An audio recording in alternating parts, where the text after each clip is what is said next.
pourrait faire. Du coup, on prend la victime et on va en arrière.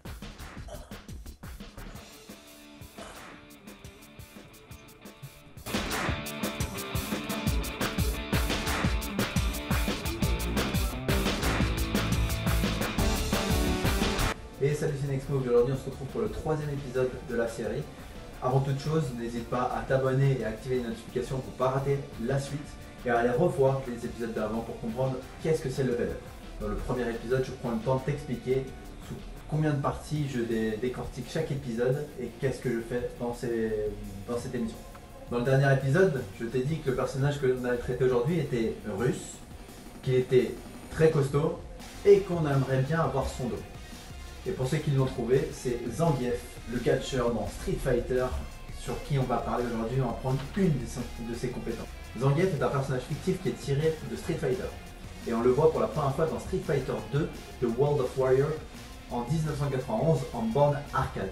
Selon sa biographie, Zangief est un catcheur russe et il pratique le sambo. Le sambo est un sport de combat qui a été créé en 1930 en URSS. Et il a un peu affiné ses compétences et ses techniques en combattant à main nue des ours en Sibérie. Donc on peut pas te dire que t'as pas vraiment envie de le faire chier. Zangief excelle un petit peu dans les écrasements, dans les projections, un peu comme on voit dans le catch. Et il a une technique assez particulière qu'on retrouve dans tous les Street Fighter, qui est le Spinning Pile Driver, qui lui a donné le nom de Cyclone Rouge. Le personnage de Zangief tire son nom du catcheur russe Viktor Zangief, qui a eu son moment de gloire au Japon en 1980. La palette de coups de Zangief est similaire à celle de Mike Hagar, qui est le maire de Metro City, un des personnages qu'on peut incarner dans le jeu Final Fight. Son apparence, elle, est inspirée par un acteur qu'on connaissait par rapport à sa coupe de cheveux, c'est bien Mr. T, le célèbre acteur qu'on peut voir dans l'Agence Touriste ou même dans Rocky 3. Zangief, on peut le retrouver du coup depuis Street Fighter 2 jusqu'au Street Fighter qu'on connaît aujourd'hui, le tout dernier. Et on peut le voir également dans l'un des films tirés de Disney, Le Monde de Ralph. Et donc dans cet épisode, on ne va pas s'attarder à la compétence spéciale de Zangief, le Spinning Pile Driver. On va plus prendre une technique que les catcheurs ont généralement, c'est l'extension lombaire. Donc ce mouvement de prendre ton adversaire et de le ramener hop en arrière avec une extension lombaire.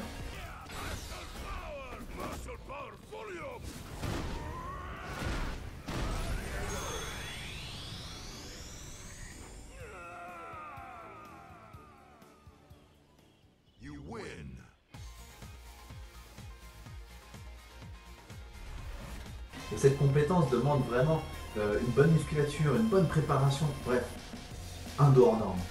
Et donc dans cet épisode, je vais te montrer 5 exercices pour travailler ton extension lombaire pour avoir un dos comme Zangief, afin qu'un jour, si jamais ça arrive, de pouvoir projeter tes victimes vers l'arrière. Ou au moins avoir un dos bien mastoc. Round 1. Fight!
Donc voilà, tu as tes 5 exercices pour travailler ton extension lombaire comme Zangief. À la fin de ces 5 exercices, et si tu les fais assez fréquemment, tu auras un dos comme Zangief. Bon, après, il faut quand même travailler quand même pas mal. Pour la prochaine vidéo, je t'ai laissé un petit indice dans la vidéo. À toi de le retrouver et de savoir qui est le prochain invité.